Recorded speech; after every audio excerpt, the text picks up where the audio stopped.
sidee ku soo jiidan kartaa qof aanan ku xiisaynaynin?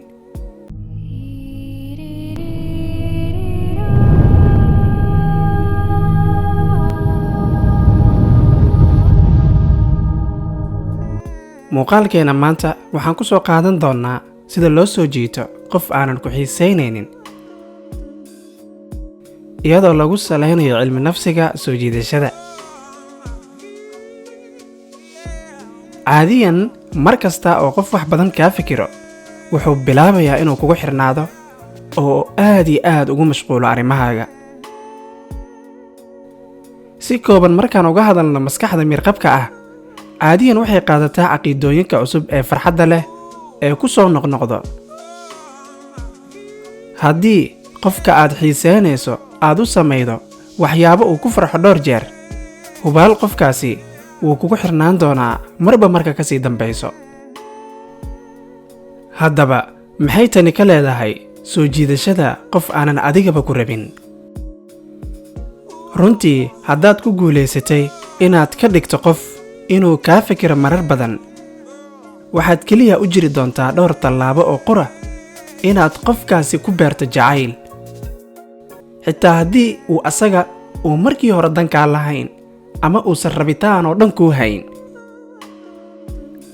jacaylka wax kaleeta maaha, waa xaalad qof lagu waalanaayo oo aad looga fikiro wax badan.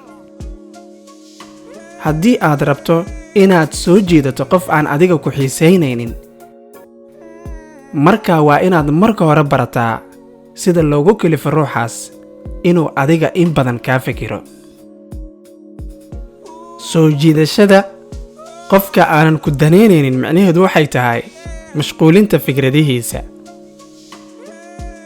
ha isku qaldin soo jiidashada dareenka qofka iyo soo jiidashada indhihiisa.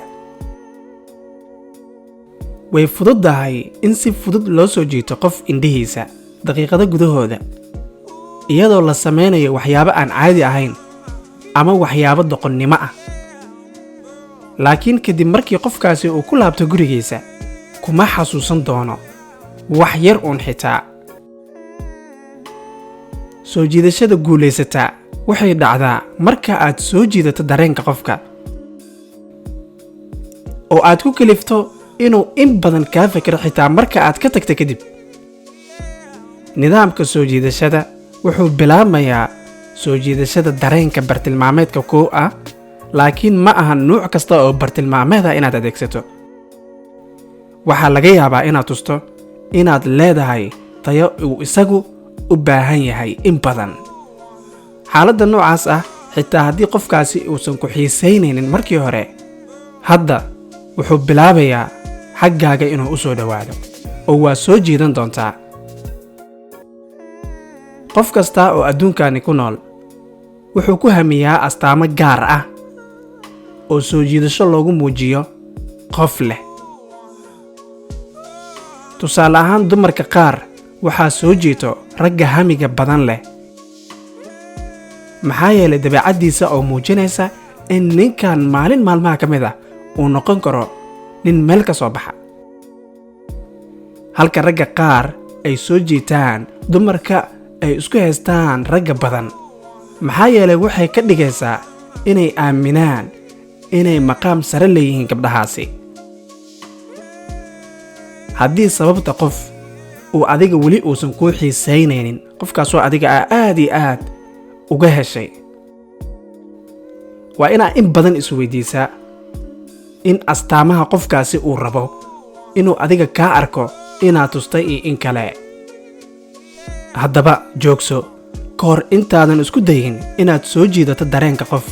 isku day inaad marka hore ururiso macluumaad ku saabsan isaga oo aad ku ogaanayso waxyaabaha sida aadka ah u soo jiidan karo qofkaas. tusaale ahaan, waxaan u soo qaadan karnaa makalsoonida nafta ayaa soo jiidan karta. oo ma wuxuu raadinayaa qof isku kalsoon? miyay caannimadu ku weyn tahay oo qof caana ayay doonaysaa? oo awooddu miyaa ku qanci kartaa? oo ma waxay raadinaysaa qof awood leh tee doontaba ha ahaatee? daacadnimada ma u muhiimsan isaga. Tusaale ahaan inuu raadinayo qof daacada. Waa inaad su'aalahani aad isweydiiso.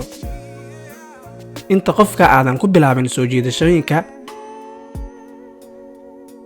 qaladka ugu weyn ee dadka galaan marka ay isku dayayaan in dadka kale ay soo jiitaan waa inay adeegsadaan hal cabir oo ku habboon xaaladahaas oo dhan. Waa hal cabir ay u arkaan inuu yahay mid kaafin kara rabitaanadooda kuna soo jiidan karaan dadka ay doonayaan, iyagoo aan wax fahma aan ka haysan wax qofka uu ku riyaaqi karo, ama ay u maleeyaan in dadka oo dhan isku dooq yihiin. Maanta qofkan waxa uu xiiseynayo waxaa laga yaabaa qofkaasi inuusan xiiseynayn.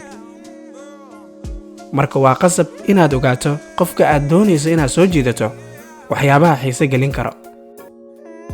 Intaas kadib waxaa ku xigi doonta soo jiidashada oo loo bedelayo waswaasin. Haddaba arrintani sidee ku dhici kartaa? Bilowga waa inaad ka soo muuqataa qofka agtiisa waqtiyo badan, haddiiba aynan macquul ku ahayn mar walbaba inaad la joogto, si aad u hubiso inaan lagu iloobin. Kadib dhammaan dagaalka loogu talagalay, fiirsigu waa mid aad u kulul.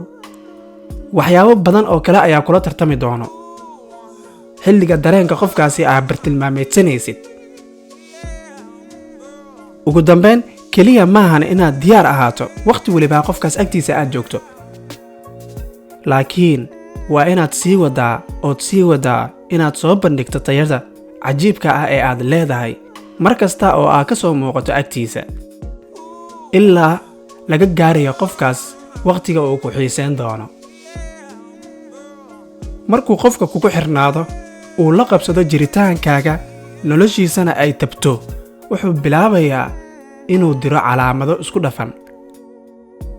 Tusaale ahaan waxaa samayn kartaa inaad maalin u muujiso xiise tiro badan oo waaliya, halka maalinka kalena aad gebi ahaanba iska indhatirto qofkaas adoo inkiraya oo kale. Sii wad inaad u dirto calaamadaha noocan ah ee isku dhafan. Qofka kalena wuxuu bilaabi doonaa isla markiiba inuu isweydiiyo xaaladaha uu ku jiro, ma runtii ma jeceshahay qofkan, iyo waxyaabo kale. Waqti xaadirkaasi waad isku hambaliyan kartaa nafsad ahaantaada, maxaa yeelay waxaad bilaabaysaa mashquulinta fikradihiisa. Sii wad sidaan oo kale, wuuna kaasii fikiri doonaa qofkaas ilaa ee aad iyo aad uga adkaato inuu kaa maqnaado ilbiriqsi, oo markan waa kan ku eryanaya.